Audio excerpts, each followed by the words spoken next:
Planning Commission on Tuesday, December 16th, 6 o'clock to order. All members present with the exception of Ted Strauss. Consideration of any changes, additions, or removals to the agenda. Okay, doesn't sound like there are any. Approval of minutes for October 21st, the public hearing. Last month we did the regular meeting, but we didn't do the public hearing. So that's included in your packets. And also the November 18th, 2025 regular meeting minutes. I'll make a motion to approve the October 21st, 2025 public hearing and the minutes of the November 18th, 2025 regular meeting. I'll second.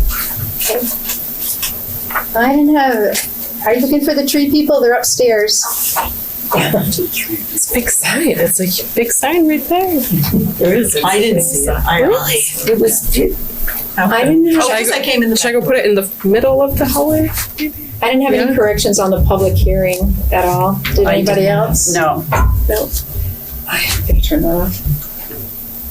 The family text is going crazy. I just had a couple little bitty things on the regular minutes for November 18th. On section 7, the second to last sentence, I just want to change that to per week. second to last sentence, where? Yeah, And which number 1, Oh, number 1. yeah. Second to last sentence. Guests may provide up to 12 hours of household services per week. Oh, per week, yeah. And Martha, you had something, right, in number 1? You said, I don't Yeah. remember saying what it says I said. Right. Where is? No, that was in number 8, never mind, that's in section 8. So the other thing I had was in section 7, number 2, in instead of on Where is that? household income.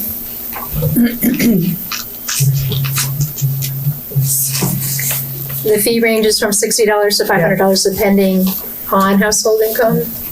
Yeah. And I had one question. Oh, from. I think I know the answer, but I want to make sure I'm right. So we have 2 section 7s in the minutes. Oh, And I remember we had 2 section 7s on the agenda. Like, I just don't know if we want to renumber it or that, or want to have like, Where's it says village sign bylaws and possible changes needed is 7. And then home share program is also 7. wait a minute, I'm lost. Where are you? November 18th minutes, Oh. page 2 and 3. Remember at our last meeting, there were 2 agenda items with 7? Yeah, I Yeah, did it the way it was. You did it that way. That's what I Oh, was saying. okay. It's more of a Okay. question. I just wanted to make Oh, sure. okay. Yeah, we did change at the beginning of the meeting because Yeah, it okay. wasn't in order. Okay, now section 8, I think Martha had something in number 1. Yeah, the very first thing just said that, I said that the environmental court is always on Ludlow's side and, I said that. oh, I thought it said that I said that. It says she. she said it, but I'm the one that said it. Oh, okay. Yeah. I was like, what? And it reads. Your comment is the next comment. I Okay, would have put down that you said, I don't combine people in the same item. okay, It stays clearer that way. yeah. And then I had section 3 of that. Number 5. The George Tucker part. So, it's supposed to be the word if, but it's grandfathered or signature. If we ask, right? We asked the developer to contain the well shield on that property. Wait a minute, On that property, on the property, instead of on the property. Oh, on, okay. And then there's that if should be it. We had a 8-lot subdivision and if was decreased, it was decreased to 6 lots. If it was, Yeah, it was, just little picky things I had. okay. All right. Anybody else have anything?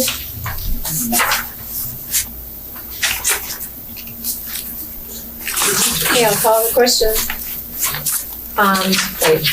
Yeah. Call for approval of the minutes with the changes made. All those in favor signify by saying aye. Aye. Any opposed? Okay, moving on. Comments from citizens. I have a quick question. Are we going to, I noticed you didn't make any changes or to the agenda with regard to the signage regulations. Are we gonna go over those? Yeah, they are part of the agenda. Okay, number so- 7. Yeah, it's so number we'll 7. wait until then to talk about those. Okay. Okay. You better call. That's what I was gonna ask. Are you my credit union guy? No? Okay. Hi, Noah. Yeah, so at the DRB meeting last Monday, there was a Act 250 amendment from Okemo. They proposing just updating compressor pad stuff, and through that process, I guess there's 3 questions that get asked for Act 250 review. One of them being, is this going to be a burden to the education system? And the answer Ted Reeves gave was, no, we're not adding any jobs. We're not going to be a burden to our education system. And that really struck me. I'm like, oh, wow, things have really changed where we need kids in our school. Yeah, I was gonna say, I wish we had there were And it's something that I think it's worth kind of challenging some of our assumptions as we're going through things, specifically with zoning of like, is this idea, what is the goal of this purpose, and it can be done very, very small. Is this sign? What is the purpose of this? Do we do need some sort of signage? And all signs being bad? No, not necessarily. Signs that are too big? Yes, maybe. But just looking at some of our policies, and I think it's something that the select board should be doing as well. These assumptions that we have with how things have been done, how we've always done them, and rethinking, because things have definitely changed, and that just struck me of, that is with our police department, ambulance, these new things. Hey, is this going to impact it? Well, we added a new police officer. We're trying to add more, another ambulance to do some of these other calls. Maybe this development, that additional use of these facilities allows that department to finally become cost effective and self-sustaining. So just think it's worth kind of thinking about, and that idea with the school systems was interesting. So So is your comment about the school system or signs? my comments about just rethinking our assumptions as we go through planning. town Thinking plans outside the coming up. box. Eric? Yeah, I just wanted to comment on 130 Main Street. Bittersweet, see the Potbelly coming down, but I think it's hopefully it's a catalyst for revitalization of the village and an example of what can happen with mixed use and density. New restaurant, 4 units above. I think that's exactly what the village needs. Building like 130. Almost 200 years old, economically obsolete, structurally unsound. Everyone loves old buildings, but sometimes, the case calls for them to be raised and a new structure put in its place, and hopefully that really starts the process of a real revitalization of the village. Yeah, because we want a vital, economically sound village, that's for sure. Okay, any other comments from citizens? It's Ludlow's around 6. Next, town zoning updates with Martha from Mark. And it wasn't Martha's idea to review each district for possible amendments to propose. That was my idea, because I remember the last time I did town zoning, we never actually looked at every district, and mostly I'd like us to just get educated on each district and how different they are. And maybe while we're looking at each one, we can, revisit the idea of hotels, group homes, windmills, and all that kind of stuff as we go along. So I thought we could take a look at Town of Ludlow, the zoning district, start on page 37. Yeah, I didn't have the entire booklet for you in here. No. I don't know, did you copy all, yeah, you put in all the districts. Thank you, Jared. You did put in all the districts, so the first one would be on page 37. So this district is the Aquifer Protection District, and it's basically up Andover Road on the way to Weston. Am I correct, Jared? And we also, I wonder, Martha, can we pull up the map of the map that you sent us? Jared just got me online, so. Okay, I can pull it up. Rebecca, can I share the map? That's where the spring is that supplies all the water. Yeah, And then and it's got special zoning to protect Yeah. the water. Yeah. Forever.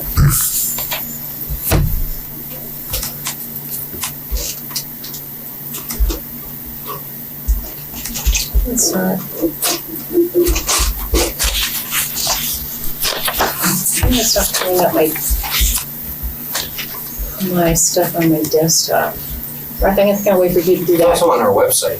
What? You can go to our website and look at the map through the town's website. It's in the packet. Okay, And the map. Yes, on page 37. it's on page 37. Well, Not the map. it says 37. Oh, no, we're looking at that first. I think it's 39 of the packet. While we're looking at it, I want to be able to, be like, look where it is, and then there it is on the map. Okay, so it's on the back of page 59. No, it's on the back of page 60, I guess. That one's on 61. 61. Okay. Okay, so Aquifer District. And Martha, you've already made these changes according to Act 181 and previous acts in the last couple of years So, I got to see the districts and stuff like for the Aquifer District, that. 410, page So 37. Aquifer, yeah, I didn't have anything else I wanted to suggest on that district. But these things in red are changes Yeah, 2-unit developments, just from the new state. the permitted use, just change the name from accessory apartment to accessory dwelling, and yeah, most of them are just changes in terminology, because accessory dwelling unit is the commonly used term now, it's childcare home, public recreation area. Okay, so for 5 acres zoning, how come you crossed out per dwelling unit?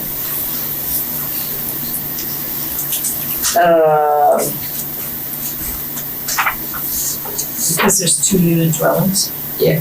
Oh, that makes Because, sense. Yeah. for single units and 2 units anyway, you have to allow them to be on the same size lot. Okay, If it was more than that, I guess you could have and Judy and Alicia already figured it out. additional acreage, but for single and 2. Okay, so this district is to protect the public health and safety by restricting the land use and the threat of contaminating groundwater. Okay, so here's the question. Do we want hotels in the Aquifer District? Absolutely not, right? On the map. So, Yep. yes. Show us that. Aquifer District. Aquifer Protection District, all of this blue. It says right in addition, this district is established to protect high elevations that have shallow soils and other limitations for development, fragile and limited vegetation, and provides significant recharges of ground and surface water supplies of the municipality and region, which to me would say you don't want to have hotels Yeah, for sure. to protect the water. Okay, does anybody have any questions about this district? Because we can move on. We've identified it and understand what it's all about. Okay, so next district, 430, the Lakes District. And on the map, it is colored in purple. Obviously around all the lakes here. Yes. And one thing we talked about in this district was it was zoned commercial, and we changed that, right, Martha, in a previous meeting? You talked about adding retail and then you did change your mind, and so we took that off. Yeah, we took off the commercial possibility. I did revise the purpose statement somewhat. It's a little hard to read with all the cross-outs I can. But You wanna read it? yeah, so the specific purpose of the Lakes District is to protect the shoreland, water quality, aquatic habitat, and scenic beauty of the lake while allowing for public recreation and low-density, seasonal and year-round residential uses that do not exceed the capacity of private wells and on-site septic systems.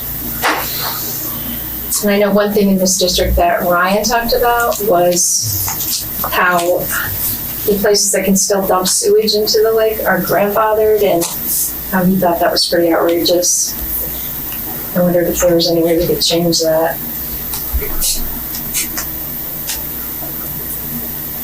Okay, so the changes made here was we had added 2-unit dwellings. The public recreation area was changed from governmental. Accessory dwelling units and accessory apartment. Childcare. Okay, so 2-unit dwelling was moved from conditional to permitted use. That's an Act 181 requirement. Right. In the last year. So has this, what is this, building front yard setback, has that changed? Or you just highlighted it? So well, my question was so if the lot depth is 100 feet, which is the minimum, and you have a waterfront setback of 50 feet and a front yard setback of 55 feet, there wouldn't be anywhere we could develop. To build a house. So, You're 5 feet over. right. What are the lakeshore protection That's what I was setbacks? gonna say. What does lakeshore protection say about that? 50 feet, I believe. 50 feet, so can we have so that's usually a rear yard, right? So maybe have the rear yard be 50 feet and the front yard, something more realistic, like 15, 20 feet in the right of way? Those out on top of each other, that doesn't make sense to me. So Are we adding them? Is that what you're saying? you're seeing 150 and 55, that's Or is that what we're saying? Is 105 What feet? purpose does that serve? So I was just saying, if the lot depth is 100 feet and the width is 100 feet, which are the minimums. And then I'm assuming that, so the waterfront, that's 50 feet. So then if you have a lot that's only 100 feet deep, you're 50 feet from the road, I assume. Mm-hmm. And then if your front setback is 55 feet, your house has to be negative 5 feet. Yeah, that's what I said. What are the side setbacks? But the 15. lot area minimum is 440,000 square feet. That's just under an acre. Yeah. It's 20 by 20. 200 by 200. So that would. But let's also remember, a lot of the parcels in the Lakes District don't even adhere to this. A lot of them are 1/4 acre to a 1/2 acre existing. And their grandfather. So they're grandfathered, but I'm now getting calls, people want to put like ADUs or something. And I'm like, well, you can't really, because Yeah. your site's not You're not conforming. grandfathered with Right. additional square footage. Okay, and this language was added too, in addition to the local zoning permit. Oh, I just revised that. Okay, what so you was just there. referred to the lake shoreline protection? Because I think it said all construction has to comply with that. And it says it may require a permit. So, If you look up the actual statutory language, it may require a permit. okay, so the actual statutory Doesn't say always. shall. So I just.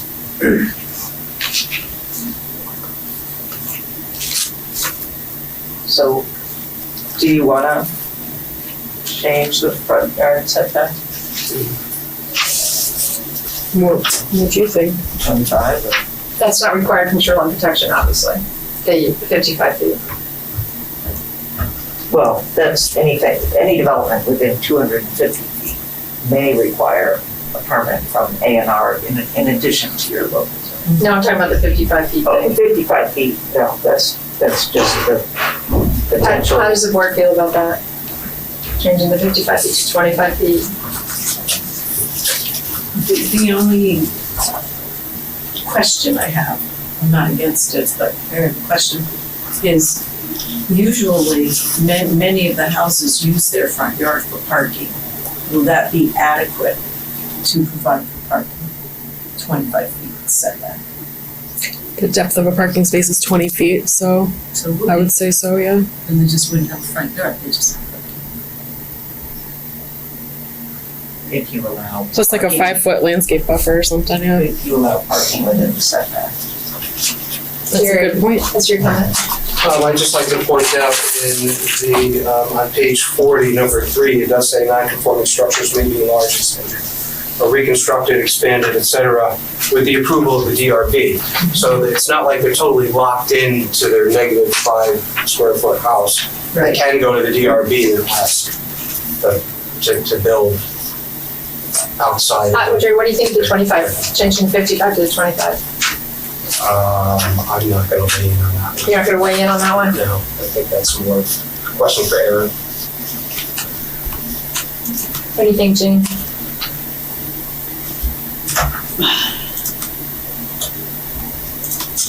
$25 feet seems adequate, I think. Okay. I'd say the majority of the parcels are about that right now anyways, if Yes, not less, that's what I significantly less. A lot of those homes are right up on the road, so Exactly. I think it would just, Especially the ones on the back, like Risky. I think they really need the space in the back. It's not that they need enough space for parking. Okay, so I guess we're changing that. We don't need a vote on it because we're gonna vote on the whole thing at the end.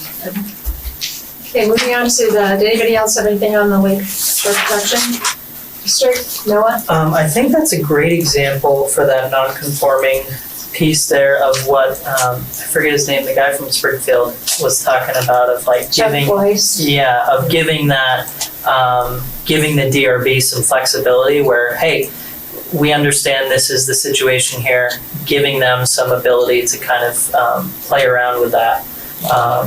So I just call So that out. I like think that's that a good language on the example. second page. Yeah, Okay, town residential district, section 450. Town residential district. So that is orange on here, or, no, that's town residential commercial. Is this commercial? No, this is residential. Man, could the writing on this map be any I smaller? was gonna say, can we get It's a like you need map a that you can magnifying see? glass. Can we put it up there? I want to put it up there, it just won't let me, it won't go to my desktop when I go to share, I don't know why. you want me to go get my big map out of my office?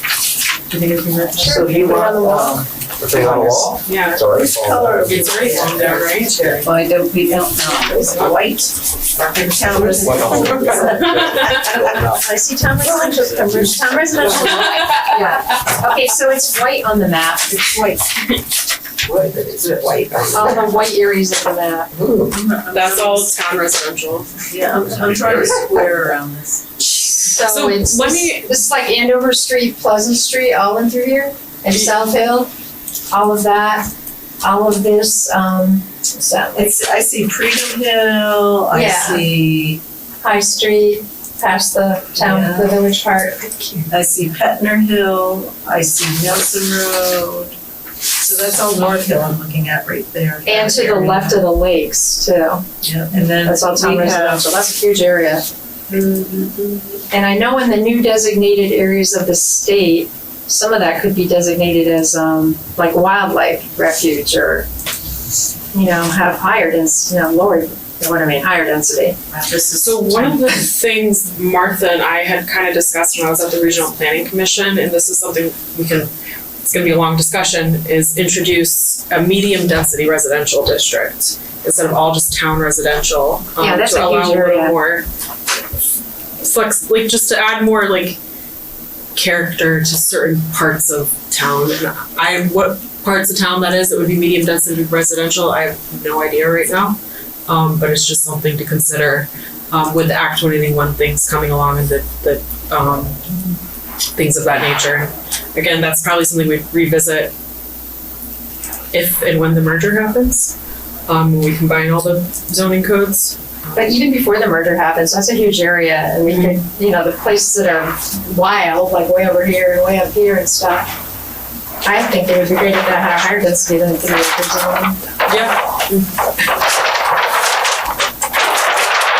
Thank you.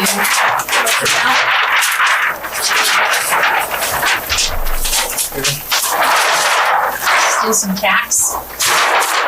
Is that going to start on there?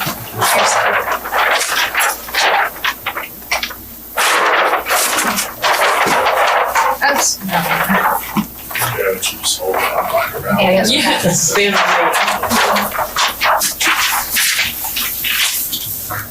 Okay, you can fix it. Oh, this is much better. Okay, so it's You ought to just leave that up. all of Over this. the eventually. All of this. We know it by heart. We should get it. No, but some of this is commercial. I can order one. No, that's probably yellow. So that's a lot. All of this, all of this, all of this, and all of that is town residential. That's what I was saying. I also want to say that map has not been updated since like 2016. Oh, so it's not the same. Right, and we're missing, It's pretty village similar. residential too on that map. We're still Uh-huh. waiting for the new addition to come in. Yep. In spring maybe. Okay, so the changes made to here, obviously we added the 2-unit dwelling. And moved it over from the conditional use to the permitted use. 41, yeah. And obviously we added the apartment units. I had tried to point out, and I sent you that separate list of uses, and it was just covering the different residential districts, showing you what was permitted and conditional in each one of them, so you could kind of compare them. Yeah, that Excel document, that was an easy way to compare it. Yeah, Okay, so your questions on here, Martha, lot area minimum, 120,000 square feet dwelling unit. And your comment was that it can't exceed a 1/4 acre, a 1/4 acre, I mean. well, I mean, so it depends. Yeah. Again, you were talking about how big it is, and do you want to, as Aaron was saying, we talked about, there's areas in the residential district that do have water and sewer. Some that just have water, some that just have sewer. And there's the whole future land use map thing that we went over in the past couple of meetings. And so I think ideally, and it may not be exact, but ideally it would probably be helpful to have your zoning districts reflect the future land uses that are allowed. I mean, that's all, it's not finalized yet, but Mark has to submit the regional plan to the LURB in February supposedly.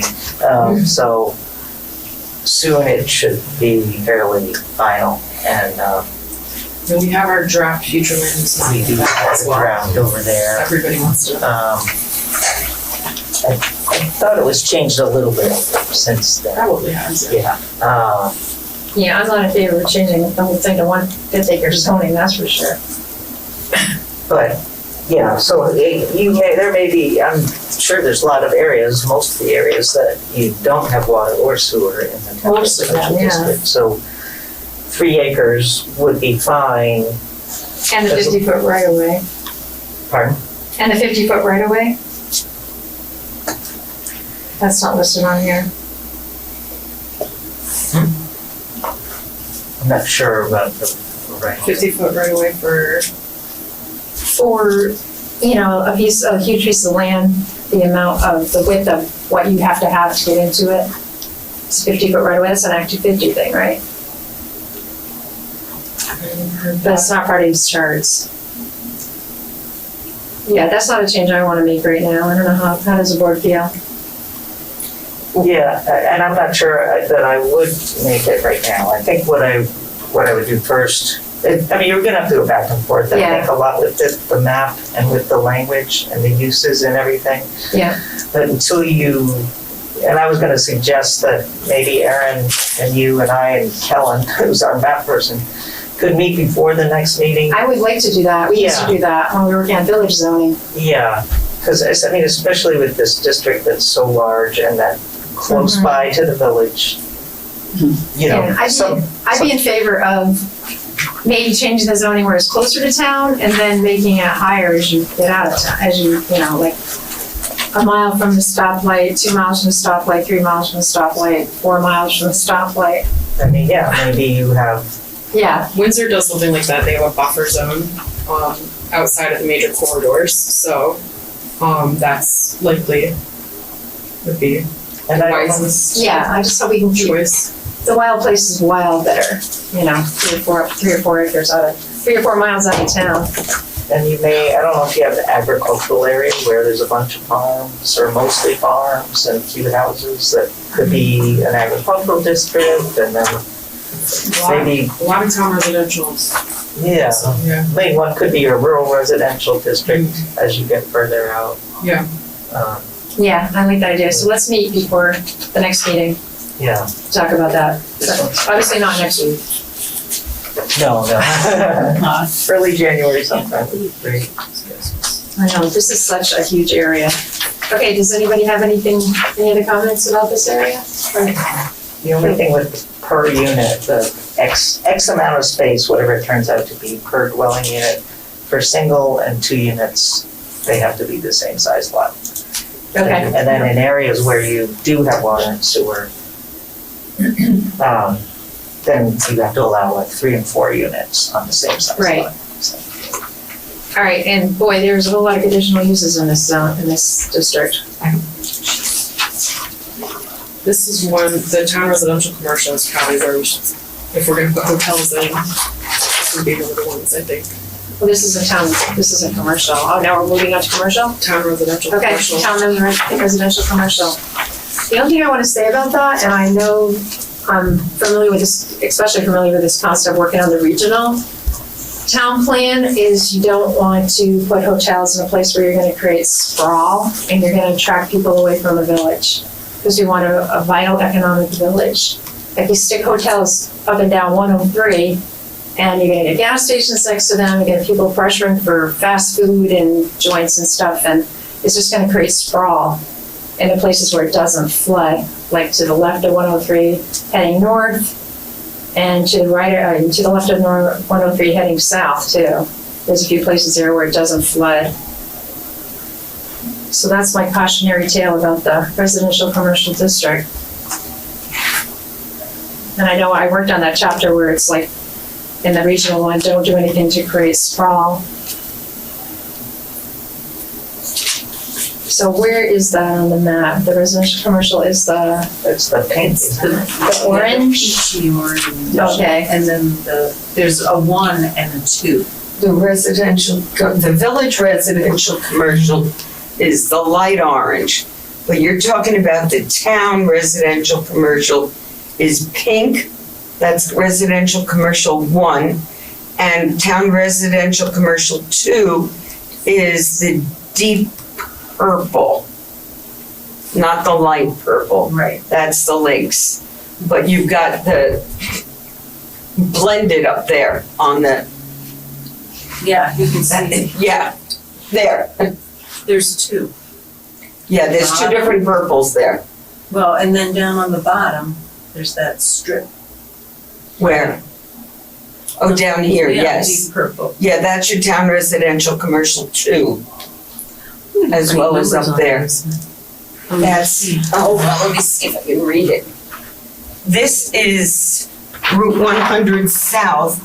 Here's Plumley, here's Clark, Tuckerville, and Beverly. This is Preacher Court, Cobblestone Road. It's all 100 South. That's And commercial? this Because is, we just changed the that's town neighborhood to- residential commercial 2, according to this map.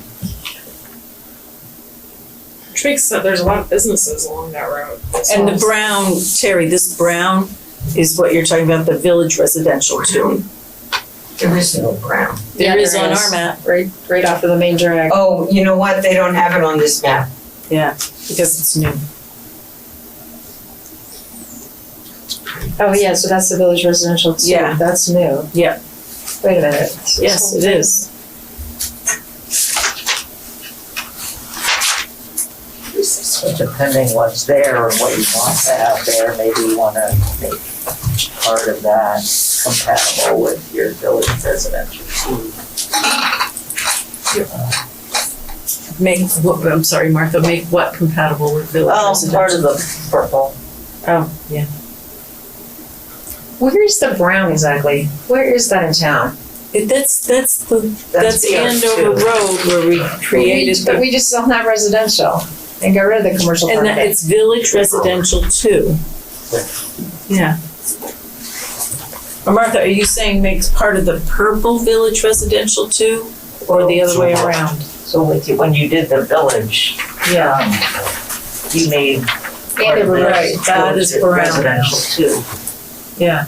It wasn't two, but we made it residential only. It was, that passed. it was village commercial and you made. Yeah, and we made it We made it village village residential residential. too. So why is it coming on here as commercial? This It's is the not- old map. it's not, It doesn't have Terry. the It's not on things this. from the village. Right here. Isn't that brown right there? Oh, maybe I'm on a different map. That's, flip it over. There you go. Yeah, what's that? That's not Andover Road? It is. I know. So why is it commercial? We just changed to residential and it. This right here is village residential two. I know, exactly. But it's, village residential, but it's coming out And then here. this is town residential, so. It's coming out here is town residential commercial. The one I'm Town sharing. residential. Oh, there she is. Oh, because yeah. Isn't that brown right there? Isn't that saying it's town residential commercial? The brown was Village Village residential residential two. That's what it says. It's right here. Okay, good. Okay, I'm fine now, sorry. I got freaked out because I know we worked very hard on getting that changed. Because it's all residences on that street. It didn't make any sense that it was commercial. Exactly. All right, so we're looking at the orange and the purple, the light orange and the purple for town residential commercial.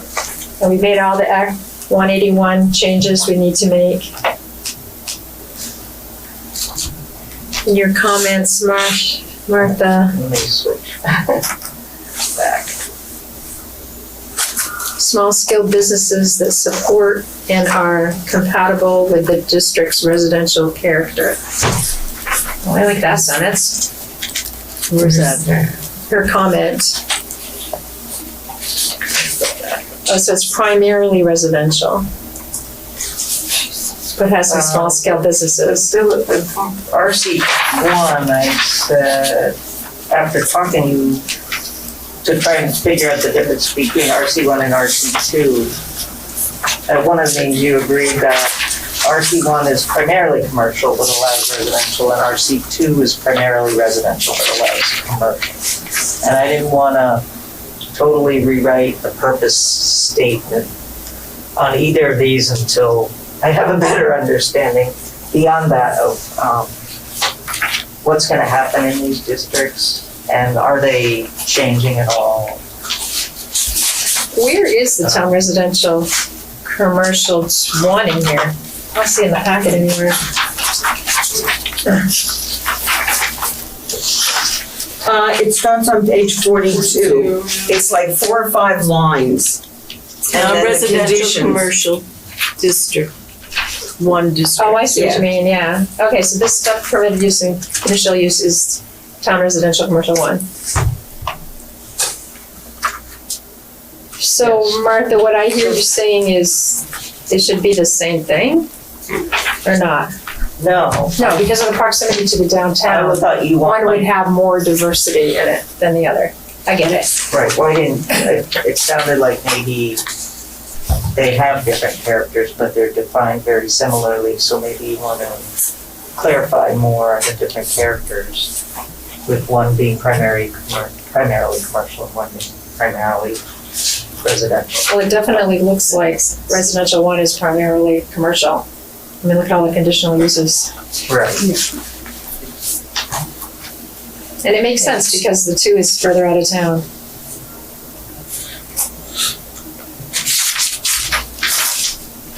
And then at the bottom underneath the uses, there's something that says district standards, and those are the same in both, which struck me as odd as well. So I'd like to both merge that with the purpose statement and clarify the difference, use it to help clarify the difference between the two, rather, because this makes it sound like they're the same. So. Oh, I love that paragraph. I remember we all wrote that together. Which one? Well, District, they're both the same. The paragraphs are the same. district standards, Yeah. which she wants to change. And maybe it's fine for one, but if they really have their own separate characters. Yeah, I would think that 2 needs a new paragraph. Residential commercial 2. Because it's further out of town and why is that little section over there? What is that little section? Yeah, I was wondering about that too, that purple over by the Oh, entrance. yeah, I didn't even notice that. It's on our Meadow Road. It's on our maps too. See still. It's East Hill. Oh, okay. So that's John Smith's stuff up there. That's like industrial. And that's also the, Southland. Yeah, you're right. Does that make sense as primarily residential with the little commercial, the one out by the industrial? Yeah, it makes sense. Because the commercial stuff's by the road, but the rest of it's very remote and wooded and there's quarries up there. There's talc mines. There's abandoned talc mines. It's all very visible. Yeah, that makes sense. But we do need to work on that paragraph for resident commercial district 2. Because that's more residential. It just should reflect that it is more residential than commercial, whereas the other one's more commercial than residential. So I'll try to come up with some. I like that little paragraph, but you know what is kind of sticking out in my mind too is your comment about preventing sprawl. Yeah, Need to- that's why that says that our town and lots of our businesses are draw away from the Exactly. economy of our downtown. Because boy, my husband and I have traveled all around this country and there's no downtowns. It's just dollar stores at the end of town, going out of town. I mean, you can also look at the district itself, and I don't know if it would make sense to shrink it at all. Noah? So as we look at it, like town residential or residential commercial 1 would be the most likely to have commercial, by the sounds of it.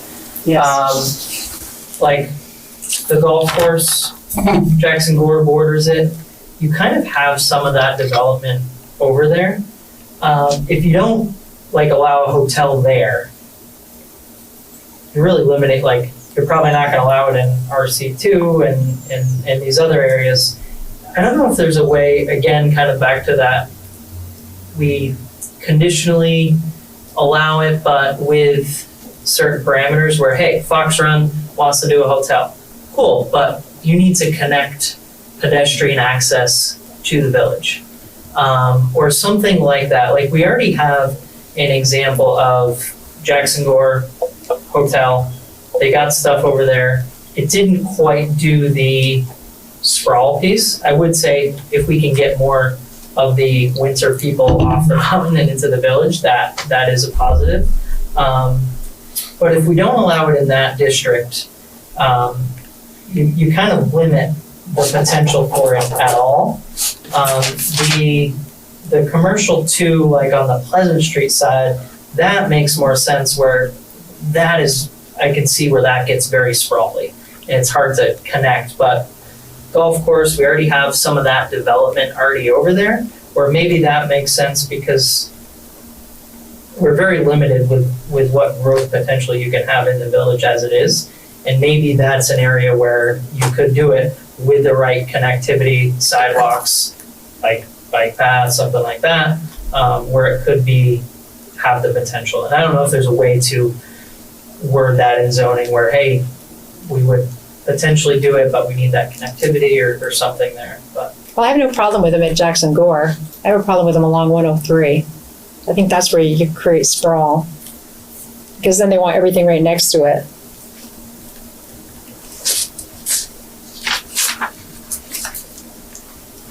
Let's move on to the Mountain Recreation District. Because that one's pretty obvious, the gray, right? Yeah. And I have no problem with putting hotels up there. Does anybody else? They already have one. Up in the Mountain Recreation District? I don't think it solves your sprawl. So you don't want them up there? Well, I think if we're talking about the sprawl, it doesn't, you still have that potential. Way up on Okemo Mountain? They already have all their own sources of like feeding people and catering to people while they're up there. Jared? I'd also like to remind you of impervious surfaces. So there's a lot. That's what helped our flood disaster.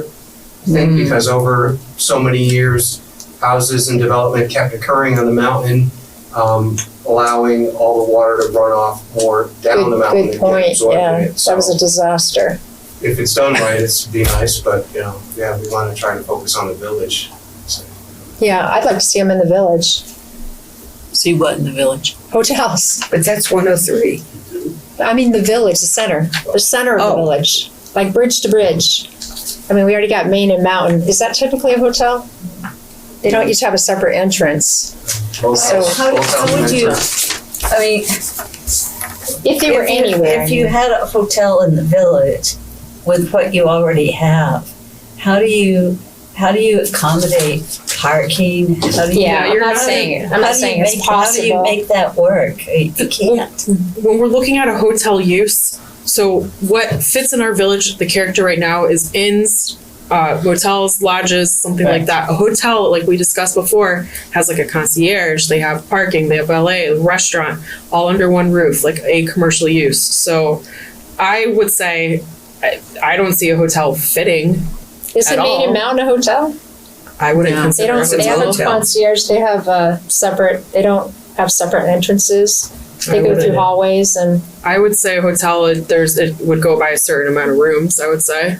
I don't know what that number is, but what's the definition? we'd have to use an industry standard. It depends on the industry. No, we have a definition. my understanding is Yeah. hotels you enter from the outside, hotels you go into the building and go to the Okay. that's Right, and they have both there at Main and Mountain. Okay. But anyway, maybe there's no room for them. I'm just saying, I just don't want to see them up and down I'm 103. pretty sure. It used to be called the In-Town Motel. Gary So Blodgett used to own by- it. No, it wasn't Gary, it was his sister. Oh, his sister. So just the name tells you it was a motel, and they do Yes. have outside entrances. It's not a hotel. Is that Main and Mountain? Yeah. And Best Western would meet that criteria as well. Right. Oh, They for have motel. outside Yeah, for entrances. I don't know, you know your town a lot better than I do, but, maybe there's an area, maybe it's not that entire piece, but when we're trying to look at potentially changing the boundaries of some of the town residential district where there's water and sewer, maybe there's a lot there that's appropriate for a Yeah. hotel. But, I mean, you may have a whole district, like a high density, mixed use district or something like that, that is partly in the town and partly in the village, and then when they merge, you'd have like one cohesive district.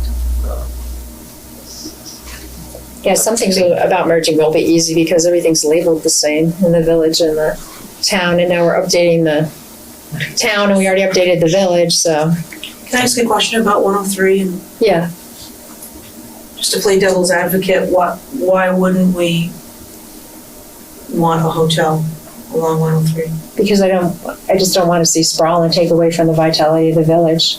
Where people I see when those hotels go up, next you get a gas station next to it, you get But are You know, gas get it. stations allowed in that area? Like, any commercial form of area, so any they form of are. economic development is good economic development right now, the way I see it. And a hotel would be a great economic development if it could fit in an area in town. So If it's I think that is the only part of town that has lots big enough suitable for a hotel and with the traffic as well. Yeah, I'm just saying, do we want them? Hotels. I would say it's a great, again, any economic development is good economic development. Not if it takes away from the downtown, I don't think it is. Well, it's more Not people any. that would be coming here that wouldn't have otherwise been coming here if they have a place to stay and rest their heads. So, And it might take away Well- from the Airbnb. Well, and that might not be a tax rate. I don't know. No, I'm just No, but that's a good point. That's what I was Yeah. gonna say.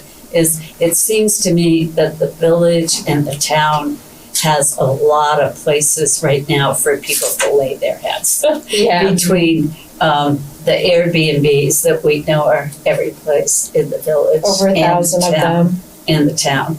And maybe if this would be I'll- more I'll- long-term rentals then. Yeah, all I'm saying is don't restrict yourself so much that we're gonna zone ourselves into a narrow little box where, let's say that we need that type of hotel where you do go into the lobby and you enter and there's 2 or 3 floors, and maybe we're missing out on events that would come here otherwise if we had a hotel. I'm just saying, I just don't want the placement of them right by the highway on 103, because I think That's- that leads to sprawl. well, It's the best place for a hotel to go. Yeah, it is. It's like on the highway. Look at Springfield where all their big hotels are, right Well, off the highway. And I'm not comparing us to Well, Springfield they're at off all. the interstate well, too. the point that's in Cavendish But, right. is a hotel, I mean, and that is popular and Super popular. the location works. Mm-hmm. Then people can walk to Singleton's.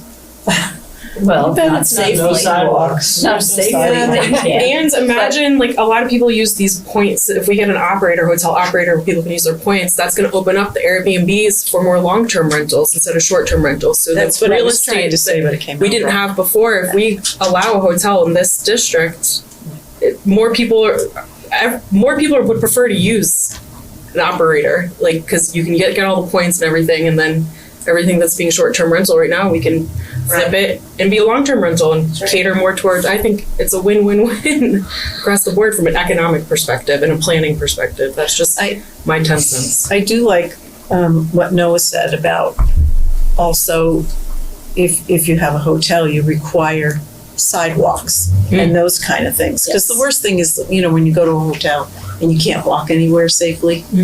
But if people would walk, Yes. We're right by it. Or Right I would by say it. that- Yes. Who's to say if we had a Cavendish Point on the other side of Ludlow, we couldn't link all of it right, via some sort of path. Right. And then that path links to Jackson Gore and Okemo and comes into the village. Let's not restrict ourselves. Right. And I think that by you, Terry, saying that you don't want a hotel because you have a certain mindset of what that hotel brings is not being fair to some of the other thoughts that are being explored. And that's all we're doing, right? That's why we're talking about it. Yeah. To hear everybody's viewpoints. Okay, so Mountain Recreation District. Martha, is there anything you want us to go over on this? It's the same thing about a certain square footage per dwelling unit having to apply to both single family and 2-unit dwellings. I didn't have a problem really with the purpose or anything for the mountain recreation and Jackson Gore, I think is probably when it was created, it was very highly regulated and yes, specified, so it's probably not a whole lot to do in that area. Yeah, the town voted on that. Okay, so let's move on to, The only thing with Jackson 4 was the multi-unit dwelling unit building, and we eliminated that, just calling it a multi-unit dwelling. okay, so those condos up there are multi-unit dwelling units. A confusing term. And I think they still have permission to build quite a few more that haven't been built up there. All right, let's move on to the industrial district. And what's the new term for that? With all the state reclassifications? Well, in the future land use map, it's called an enterprise district, but you Enterprise don't district. have to change, Yeah. you know. That's Yeah. just what it's gonna be called Sounds fun. on the I know. land use map. Enterprise. And this may be where the new sewer plant is located. And Martha, that allows you to do housing close to that, because industrial they don't want next to. The enterprise unit. district, the enterprise is essentially an industrial. Well, I remember you talking about if we had that as a plan or future growth, they didn't like it right next to industrial. Yeah, but they don't want. Does that get us away from that? Or are we still in that? I guess like Pleasant Street Extension, it abuts the Residential. industrial Yeah. zone, and that could be, you know, it's close to sewer, water, we have some of that That little potential. purple right there. So great. That little screen, it should So, this is this is industrial, but like this is like an area where there's potential for growth. Is that right next to it? Are we limited there? and the sewer plant. Yeah. And maybe I just misheard and misremembered right now, but. No, are you saying,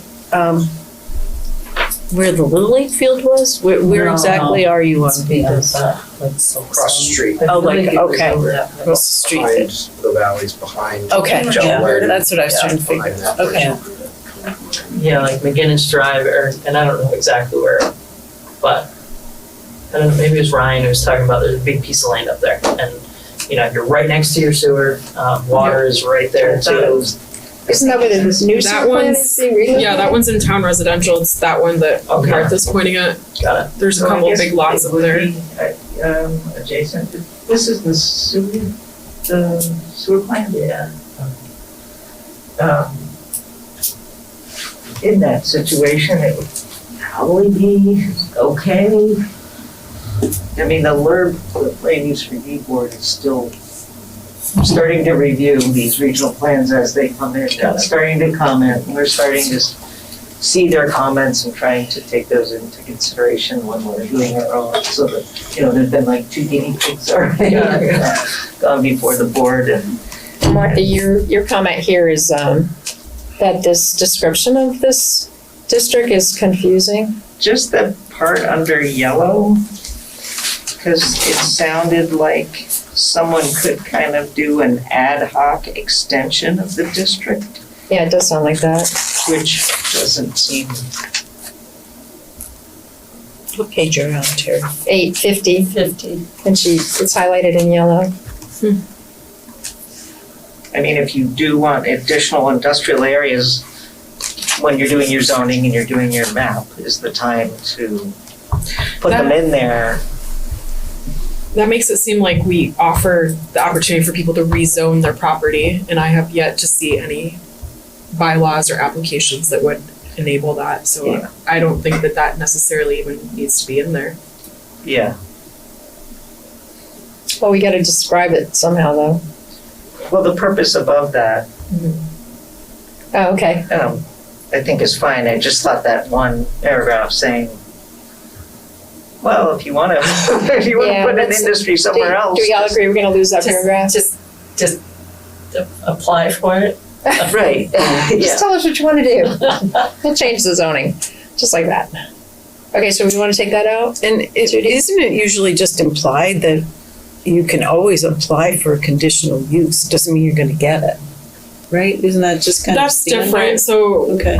this to me as a planner, I read that like we're offering the opportunity to rezone, and that would come with a map rezoning. That's which is a common practice and something we should consider talking about eventually. But the way I interpret this paragraph right now is, yeah, like if you want to put an industrial building somewhere, that it needs to be rezoned or something along those lines. And Yeah, I think we should lose it. Yeah. Or do we agree? Yes. Judy? Okay. Jane? So Okay. within the existing industrial district, yes, you could apply for any of those conditional Yeah. uses that are listed there.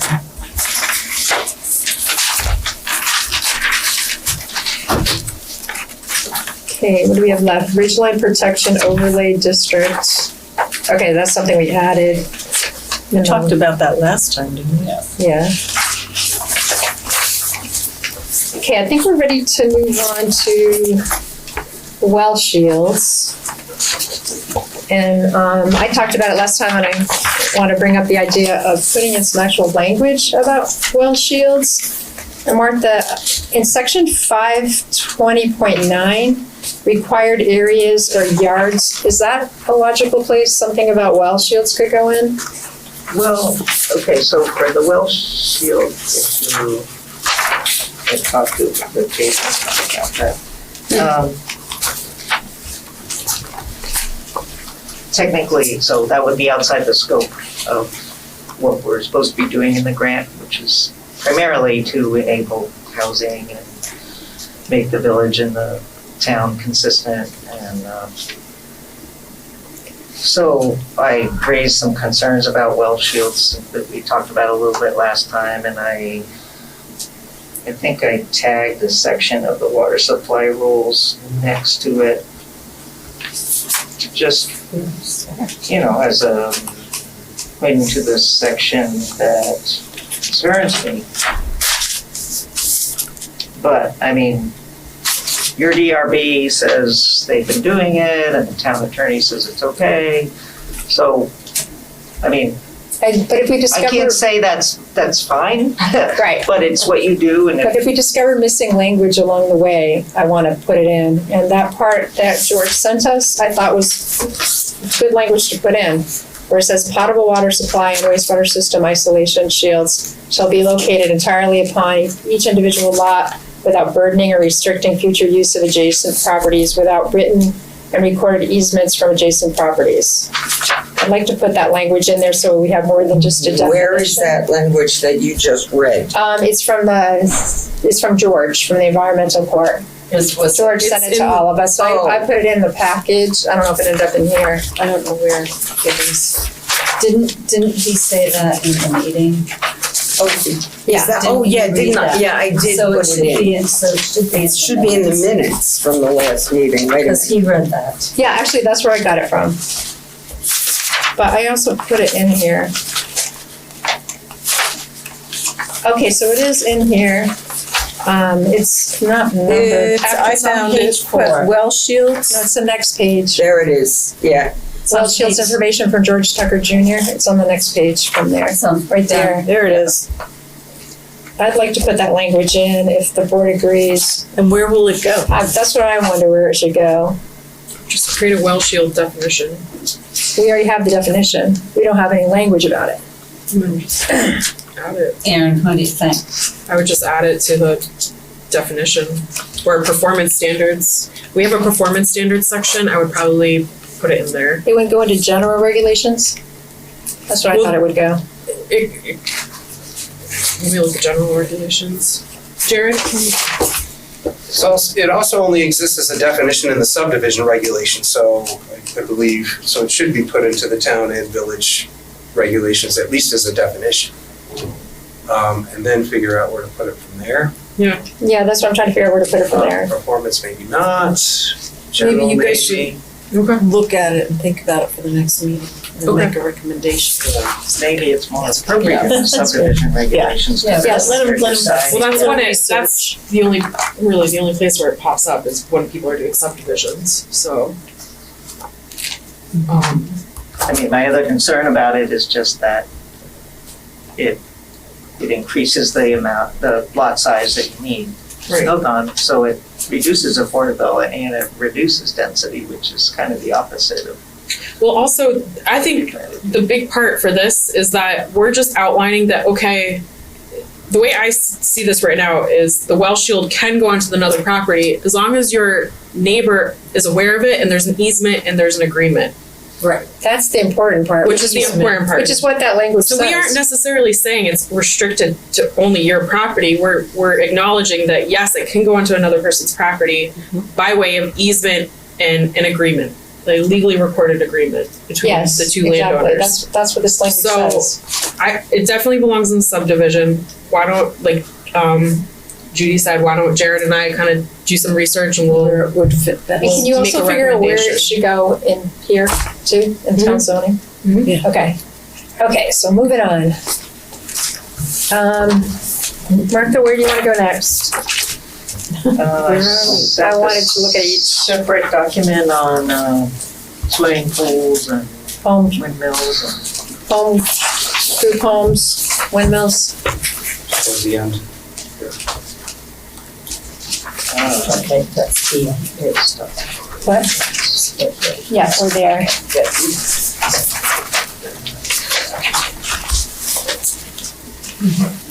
Okay, so is that right after page 60? This part right here, question? Answer, windmills, answer. Yeah, Correct. Right after page 60, the next page. it's after the map, right? I don't know, I read my map out. It is, it's after the map. Okay,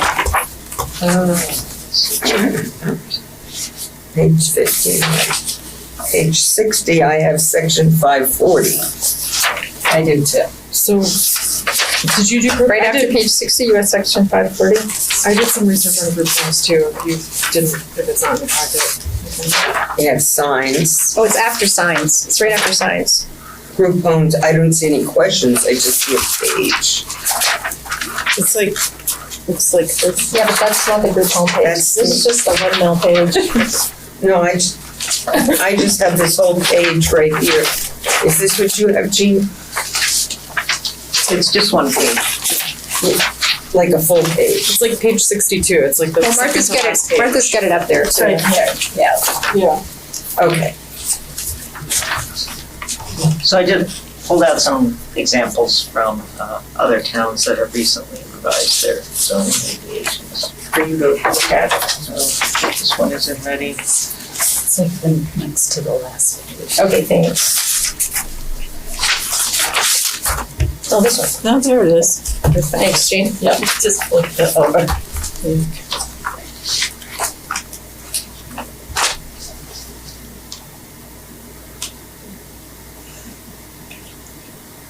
So we don't have a definition now, we're gonna come up with one. And this is a state one.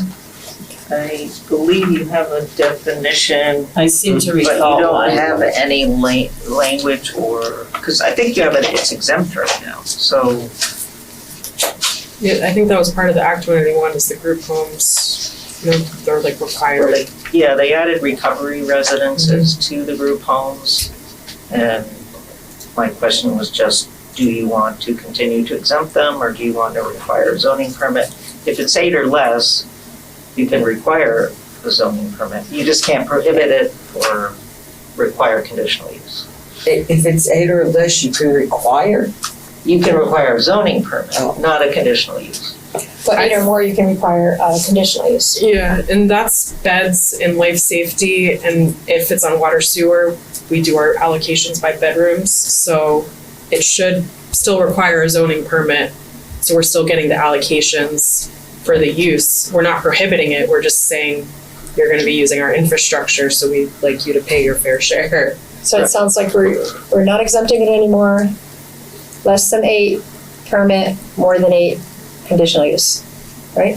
So Are we allowed to conditional use it? You can conditional use it, you don't have to allow more than 8. Okay, then yeah, that Or would make you sense to can conditional allow- use. So anything under 8 is permitted, is a zoning permit. Anything over 8 will need to go to the DRB for a full review. I think And what districts, are they in every district in town zoning? The permitted use has to be in it. In every district? Right. Okay, Got it. what do you think, Jean? If it's conditional, I think I say yes. you've got some more. What do you guys think about conditioning the more than 8 or just exempting the more than 8? I'm not exempting, not allowed. No. What? Did you say exempt? Well, No, they're he said- exempt right now, we need to allow them. No, they're conditional now, you can leave it that way. Right now, you have no upper limit. let's just leave it conditions. Leave it as conditional use. I would, I'm fine with that. Yes, yeah. Okay, yes. moving on to swimming pools. Here's West Windsor, what they did. 4-foot fence. which is what a lot of insurance companies. I was just require. gonna say, don't insurance companies Yep. regulate that? Is Maybe this not. for new ones or existing ones too? I mean, usually something that's existing that didn't require a permit is grandfathered. Yeah. I wouldn't be able to enforce that, I don't think. That's good. Do we want this language requiring a 4-foot fence, Judy and Jean? And a gate with self-closing and self-latching? Yeah? Jean, what do you think? Yes, yeah. Yep, okay, we're good with that. So For above my ground note pools. underneath was, so right now you have above ground pools less than 36 inches high are exempt. And it didn't say anything else about any other kind of, Which we want to add, because we don't do you have wanna one. just make all the above ground pools exempt regardless of height? Or, Well, because a lot of the above ground pools, they still have like a deck and patio going up to them, Yeah. right? Usually from somebody's backyard. So, is there any above ground regulations that you found? Were they like what are the I insurance? thought they were the only thing we had was above ground. We I've didn't have seen any- there's some in ground pools throughout town. so the language from West Windsor, I modified it. The red is my modification of it for you. Without that, Or poolside. I think so. Okay, so that does make sense. Or poolside for above ground pools. Maybe leave that in because then we can still require some kind of controlled access. Because again, the whole point of this pool thing is controlled access for children so they don't fall in.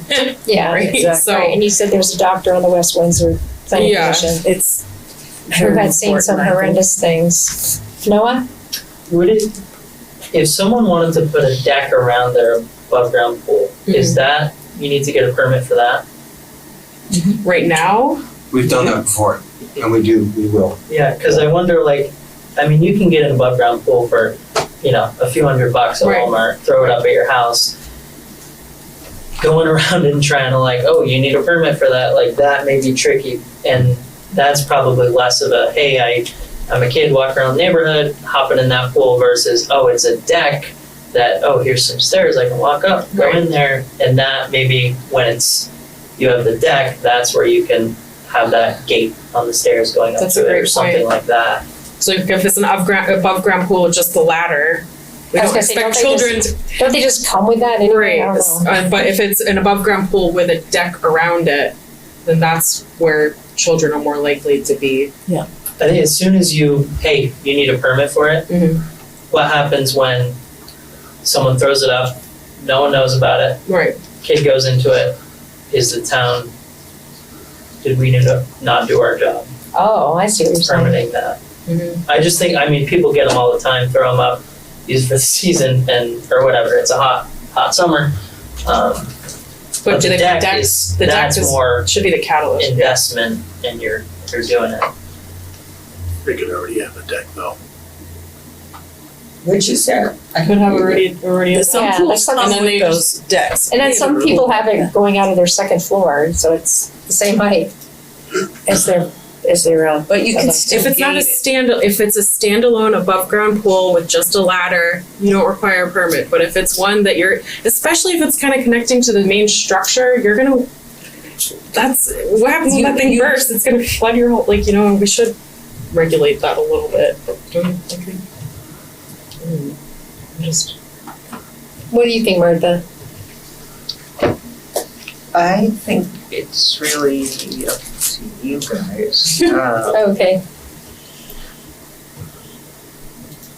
I like the idea of regulating the pools, but I don't know how many there are, but it's something, if you feel comfortable being able to do it, I'm in favor of it. But it's, I don't know what the burden is, if it's you know better. I mean, now you gotta check pools. Well, West Windsor had a pediatric doctor or something on it.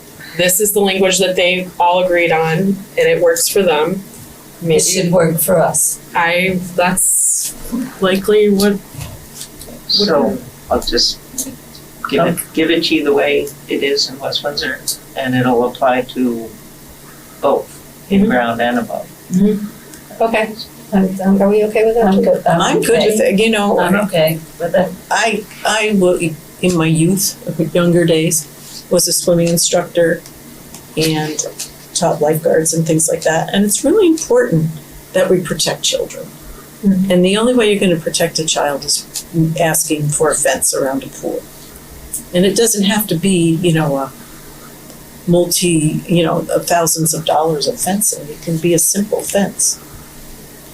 You know what I mean? But it does need to latch, and kids can't get in it.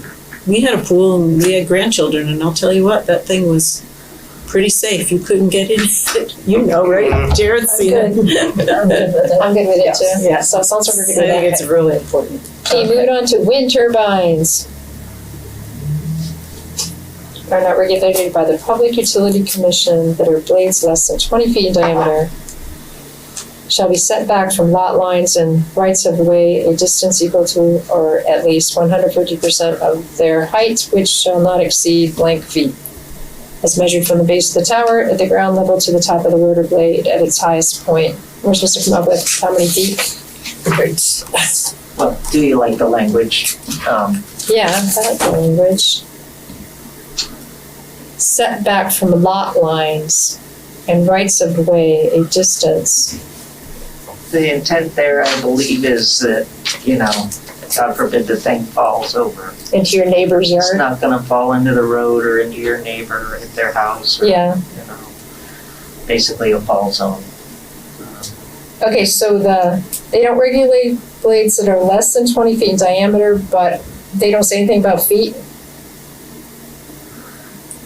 There, I think the height, you can regulate the height if it's a turbine that has blades that are less than 20 feet in diameter.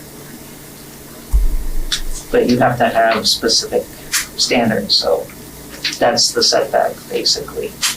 And the height limitation, whatever you feel comfortable with. So if it were to have an impact on the ridge line, is that what they're getting at? That's a good question. Maybe in the ridgeline overlay protection district, they're not allowed. That's where you get the most wind. If it's less than 20 feet in diameter, would it impact the view much? Jared, I'm sorry, no, you want How Aaron about just done? conditional, permitted but conditional, Okay, In that district? anyway. you mean the overlay district? Overlay, ridgeline protection overlay district? Anywhere to start? Aren't those Then regulated by time. the FAA too or something? Not if they're less than 20 feet in diameter. So almost all the wind turbines that are gonna, they would be regulated by the public utility. Right. This would only apply to ones that aren't regulated by the PUC and that have blades that are less than 20 feet. Smaller ones. Can you even manufacture those these days? Isn't there one on the way to Claremont? People can make them at home. Really? In a garage. Farms have them. Yeah, Sure. Little windmills and stuff. yeah, you can. 20, 30 feet high. Go to a home show, sometimes you'll see them. I guess I guess I can see conditional in the ridgeline protection over. This way they have the option to Yeah, scrutinize a so little better. conditional on ridgeline and permitted in all the others? Because the only thing it's saying really is that it has to be set back 150% of the height. So it seems like, I don't know, would that be too much to put on the DRB to have a meeting just to say, okay, this turbine's 80 feet tall, is it set back 120 feet? Yes, check. I don't know, I mean, Yeah, I think it's reasonable. it's pretty simple. Yeah. to go to the DRB or to permit it outside the. I think that wind turbines can be somewhat controversial, and I do not want to administratively approve them. I would like the DRB to assist with that. So that's me. No, Unless somebody tells me otherwise, that's, I think, the best way. So then it would go through also the conditional use. So it'd be conditional everywhere? Yeah. Yeah. Okay, sounds good. what do you got left? signage? Signage. So that's, That's better. and last time, if I understood correctly last time, we decided that we would allow 50 square feet of signage per business instead of per building. Was that what we decided? Let's look at the minutes. Okay. I don't think so. No, I think that's not what we decided, because it wasn't 30 square feet total. If you had a business within a building where there were other businesses. And we talked about. Well, I think Erin was gonna. Yeah, so I did start, I actually created a memo. I have a whole document put together with Killington, Manchester, and Stowe's signage regulations. And Jared and I are reviewing it together. It was a pretty busy past couple weeks, but it is put together. Jared has marked it up. Jared and I just need to sit down, review it, and then by the next planning commission meeting, we will have this memo with all the research I did put together. Okay, so we'll table it till then? Yeah. I just, go ahead. No, go ahead. I just have one observation, maybe, I don't know if other people noticed it, and I don't know if it qualifies as a sign, but when I drive into Shaw's, and if I'm coming in off where Davis Real Estate is, That noise? it's a video, and maybe it's just me, but it's like very distracting, and it's like, wow, am I going the right way, or am I doing? So I'm just throwing that out, and wondered if it was considered a sign. But you can add it to your. I literally Known about texted it to Jared and I was like, "What's up with this?" And Jared, What sign is that? It's they have. Go ahead. No, you go ahead. I have a TV in the window that shows all their listings, and it shows, the camera. And they're going popping through up the around house, or town the now. drone They're Yes, the only I've- ones. Isn't that like a bulletin board? there's Like a It doesn't know the Billboard. dimensions. Yeah. billboard? and it's as big as that TV screen. I mean, it takes up the whole window. So you feel like you're driving into something. And I haven't noticed it someplace else. So, okay, it's on your It's pretty radar. borderline. It's on your Isn't radar. it internally lit sign? It is an internally lit sign, but it's inside, it's behind their glass, or. It's not mounted. Oh, yes, Inside. it's not external. So it's like part of their, yeah. Because I did notice that, and I did Okay. immediately text Jared. I was like, "What is?" But there's lots of internally lit signs Yeah. per se, just open signs or, lotto, things like that are just, we don't enforce those types of internally lit signs. They're the only ones. I don't know if AV Innovations has a TV in their window or somebody else might have one. But yeah, that's a little controversial, but technically it's allowed.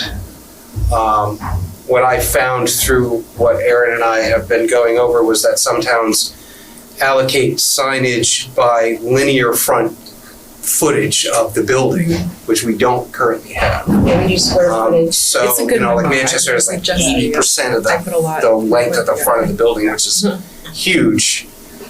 So if you had a 100-foot building, you have an 80-foot sign. I mean, that's crazy. So Mm. I was going over some numbers, and so we'll kind of tighten it up by next time. Okay. That's a good The number of signs, I think, may be an issue, so we're trying to reach a happy medium where they're not overly sized. Not every business is gonna have 50 square feet, but they're not teeny either. I think maybe we might increase the number of signs to 2, depending upon how many businesses are in one location, or I should say on one lot, as they're defined now, per lot.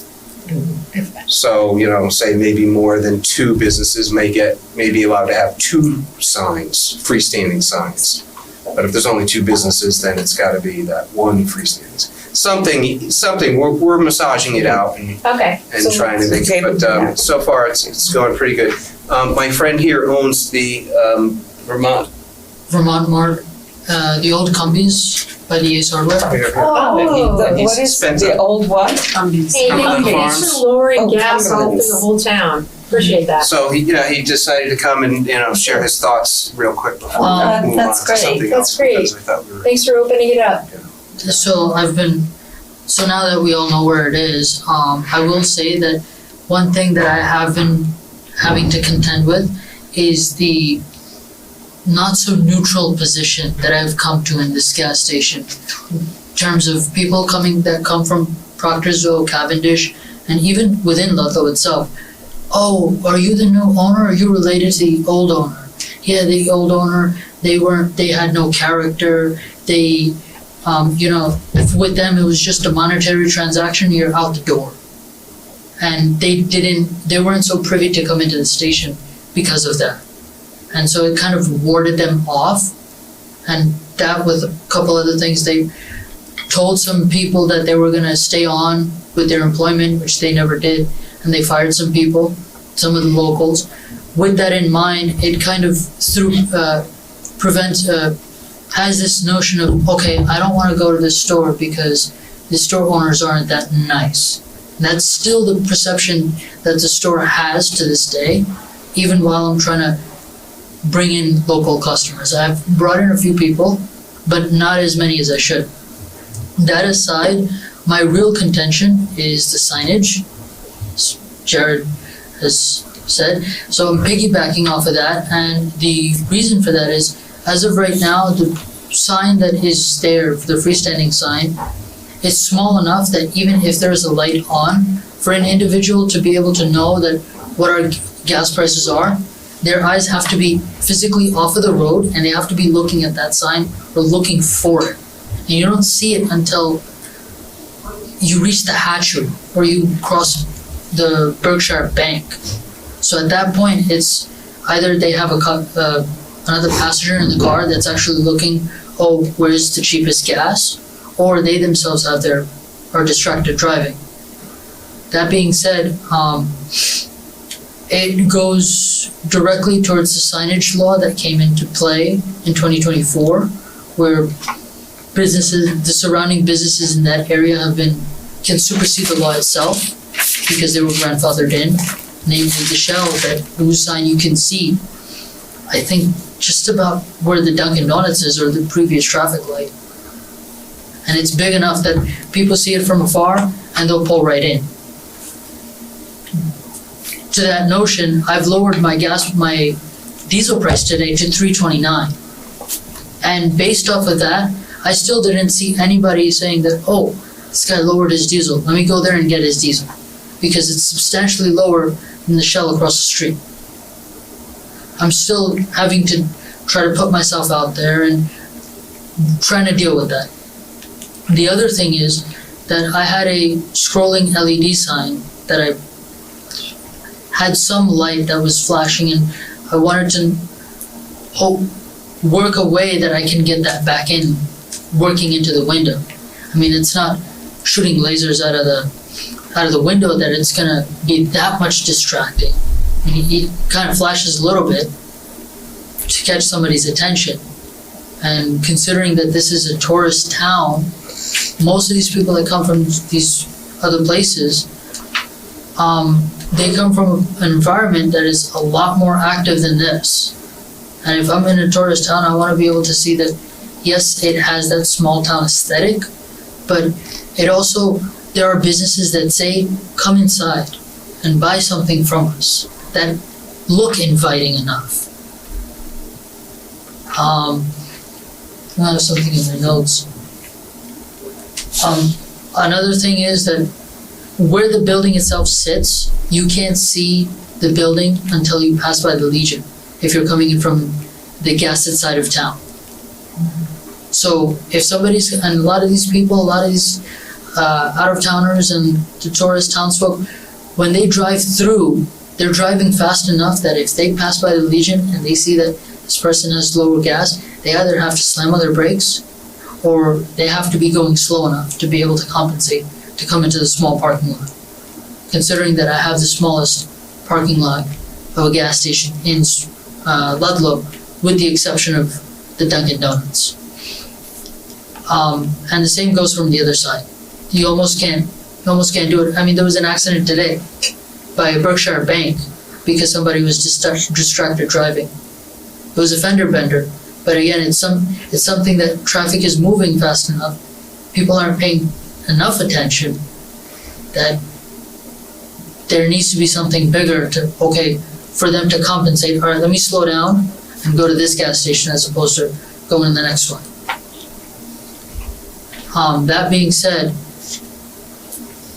me having a small sign at VT Mart kind of pulls me away from the streetscape where there is a bit of continuity in the small town aesthetic.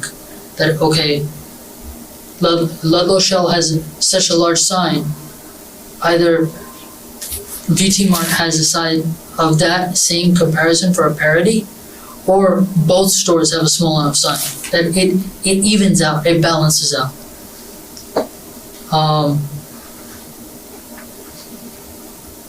Thank you for your thoughts, and we'll take that into consideration when we talk about signs next month. They're gonna do a little bit more research for us, and we'll talk about it next month, so come back and Yeah, thank definitely. you for your information, we'll take that into consideration. The customers and the people that walk through that door are my social life, so I'm there every day, all day. Well, I appreciate you lowered gas for the whole town, because I've seen you there and I've seen you shoveling the snow, I think. Well, I need to burn the calories, so that's, Well, everybody says your breakfast sandwiches are top notch. Yeah. So everybody's saying Good luck great there, things. really. Yeah. good to know that it's good breakfast sandwiches. Yeah. Okay, Better Connections grant, we'll let Erin, who did a bulk of the work, share that information with us. Yes, so we did win the Better Connections grant. The state of Vermont is putting together our grant agreement right now. Terry and I have come up with a steering committee, but I'm waiting to get the grant agreement before I start notifying everybody that we want you to be involved. I'm also working on the request for proposals for consultants to start discussing the village master plan. So that's where we're at right now. It's a very tight schedule. We need to do everything and turn it around within a year and a half, actually a little less than a year and a half. So it's gonna be all hands on deck. I think everybody should be very excited about it. It's gonna be a pretty big document for us to really revitalize the village center and connect all the economic drivers to our local businesses. So stay tuned. I think it would be great just to have a little blip in the planning commission agenda moving forward, just to give updates. Okay. Because a lot of it is, there's gonna be a lot of community outreach coming up, a lot. So, Sounds great. yes, Yeah. yes, thank you, Wow, everybody, that's a lot. yeah. All the energy collecting as well. Other business. I just want to share really quickly, still working on the electric charging stations at the electric department. I'm gonna go to the trustees next month and hopefully get their okay for that. The only thing we're deciding right now is which kind of commercial chargers we're gonna get. They're gonna be charge points or several other options. I'm working with this guy from Green Mountain Power that knows a whole lot about it and has given us a lot of good information. I just need Chris at the electric company to put his input in, because he said he was very, very much wanted to be part of that decision. So that is happening. It's just a slow process. I'm guessing that's Chris Recchia. Yeah, so yeah.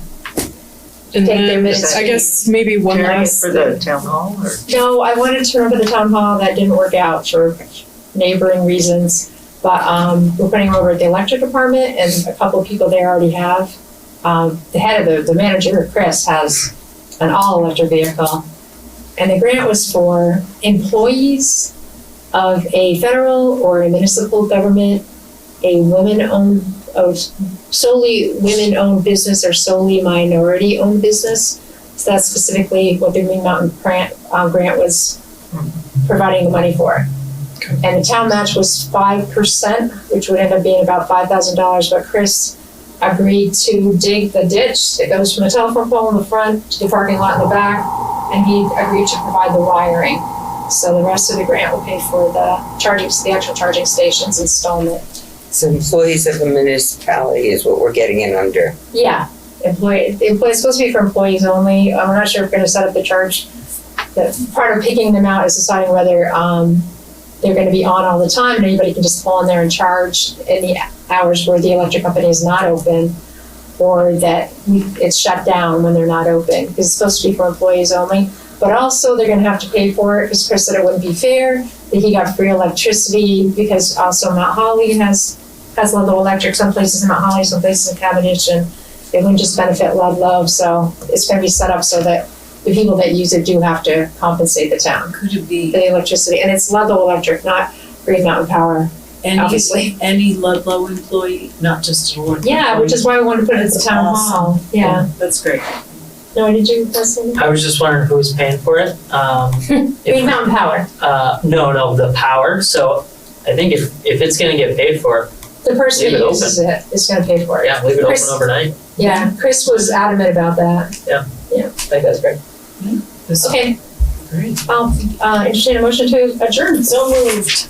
A second? I'll second, all in favor? Bye. Aye, aye, aye.